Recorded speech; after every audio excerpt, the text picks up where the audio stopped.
I wanted to put a video together explaining how I feel as a native Arizona Suns fan.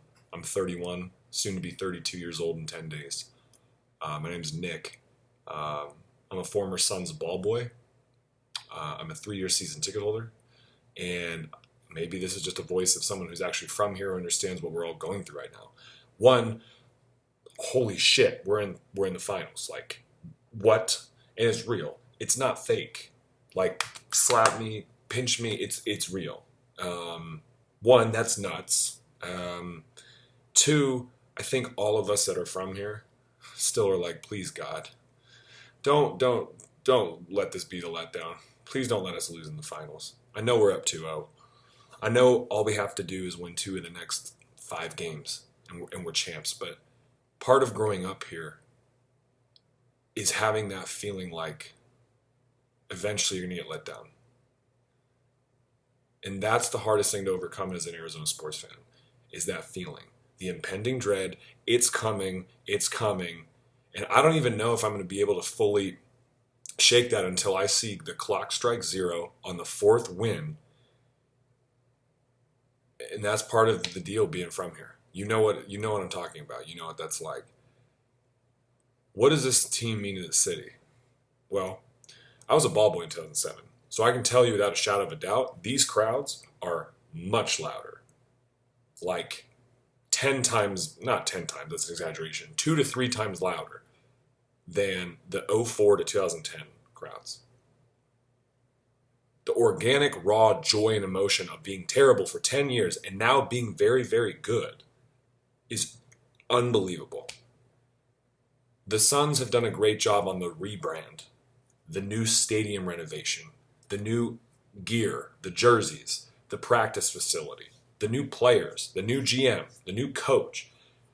They shook off all the just staleness of what the Phoenix Suns brand and what the Phoenix Suns organization was, while still somehow keeping the owner, who all of us still hate, if we're being honest. But what's crazy is Robert Sarver might finally truly be learning to trust other people, to put other people first, to pay the young core that's really good and keep this thing going for a long time. It's an unbelievable feeling to be 2 wins from a finals with the most beloved team in our state. This is a Suns town. The Cardinals are close, but this is a Suns town. The Diamondbacks are the only champion, and I will always respect that, and I love the Diamondbacks. But this is a Suns town. You grew up here in your driveway, shooting baskets and pretending you were Kevin Johnson, Rex Chapman, Jason Kidd, Penny Hardaway, Stephon Marbury, Steve Nash. Now, Devin Booker, Chris Paul. This is a Suns town. There's nothing that captivates this city like winning Suns basketball because 50% of the people are not from here. But what's interesting is they will keep their NFL team, their MLB team, their NHL team, their college team, but they'll usually root for the Suns because there's a culture and identity and there's a love for basketball in the city that is the Phoenix Suns. We're a likable team. We've always had a lot of regular season success. But why did we never have any postseason success? Part of it was bad luck, sure. Part of it was injuries. But part of it was because the Phoenix Suns are a soft organization. No defense, soft, folded under, when the pressure got tough. That was the MO of the Phoenix Suns in 2004, 2010. Hate to say it, but I saw it firsthand.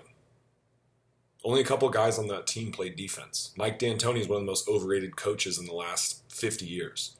Didn't believe in a bench, didn't believe in depth, didn't believe really in preaching defense. Nice guy, but give me Monty Williams 10 times out of 10. Give me James Jones as the GM. Give me Chris Paul as the point guard because Chris Paul plays defense. Defense was championships. Jay Crowder. How ironic is it that this Suns team, the 2021 team, in Game 2, they had that play where they swung the ball all around the perimeter. 15 passes or something like that. Who does that remind you of? San Antonio Spurs. The team that we always hated, but the team that won 5 titles. You sometimes have to become the enemy that you always hated. Now look at what we are. We became the team that we couldn't beat. And we're 2 wins from the finals because we use the same recipe. Passing, team first, defense, toughness, chemistry, camaraderie. Team over I, team over me. The best players on the Phoenix Suns play defense. Chris Paul, DeAndre Ayton. Devin Booker's now even becoming a solid defender in the playoffs. He's decent. Nash and Amari were horrible defenders. If the Suns, I've never seen this city, everybody growing together. The downtown is growing as this whole city. People are moving here in droves. But we needed a true rebirth in terms of the image, the brand. There's a swagger and a confidence. The Suns in 4. There's a newfound confidence that if this team does it and wins the title, this might not be the only title they win. Because if they keep Chris Paul and they keep Cam Payne and they sign Ayton and Bridges long-term extensions, Booker's under contract for 3 more years. Jay Crowder, Dario, rest in peace to his ACL, but Crowder's under contract for 2 more years. And they could go get one more guy with the mid-level exception next year. This team might be around for a few more years. This might not be the only title they win. There's just a joy and a hope in the air that I haven't felt in such a long time. But I'd be remiss in ignoring the elephant in the room, which is the feeling of impending doom that all Arizona sports fans have. I think this year is different. I feel this year is different. I sure hope it's different. It feels different. But until the clock strikes 0 and we have that 4th win, I don't know. It's just always going to feel that way. It's something you're born into. Just like the fact that everybody who's from here says it's a dry heat and anything under 107 degrees is manageable. It's just part of who you are living in Phoenix, is feeling like your sports teams are going to let you down. Only people in San Diego, Cleveland, a couple other cities can really relate to what we go through. There will be no greater joy as a sports city in Phoenix than seeing Suns fans celebrate. There was a mosh pit after Game 2 on the concourse outside near First and Jefferson. There's just a true joy in the air, like, wow, we're going to do this. And we are going to do this. We are going to win the title. We are. It's going to happen. And I didn't feel that way before the other teams. I wasn't sure. I feel it. I feel it. And there's nothing like, there will be nothing like watching that happen. And I sure hope it happens Game 5 in Phoenix, Saturday night, 1 week from today. Today's July 10, 2021. It'd be July 17, 2021, because the city would just go nuts. It'd be a party all night. And it's a Suns town. You just grew up loving the team, believing in the team, beautiful basketball, so many great memories. One of my first memories, Rex Chapman, 97 against the Sonics. Backcourt 2000, Jason Kidd and Penny Hardaway, what could have been. But then you also have, obviously, the Nash years, 04 to 2010. Those were some of the best times ever, and they're some of the hardest times ever. Also, what it's like to be a Suns fan is all the pain, all the suffering. 93, Paxson. 95, Danny Manning, ACL injury. You know, Jason Kidd and Penny Hardaway ran into the buzzsaw. That was the Lakers, the Shaq Lakers, right? Stephon Marbury couldn't get it done. Nash and Amari and Marion, what a core. Not signing Joe Johnson. Not signing Joe Johnson. That was 2 championships we could have had. We would have won in 05 if Joe was healthy, and in 2007 if we had Joe Johnson. Just, Amari, the 06 knee injury. 2010, right?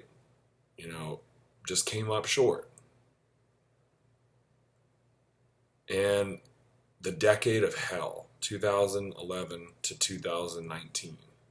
Basically 8-9 years of just pure hell. We deserve this. If you're watching this and you're a Suns fan anywhere around the world, you deserve this. You absolutely deserve this. We've been through hell.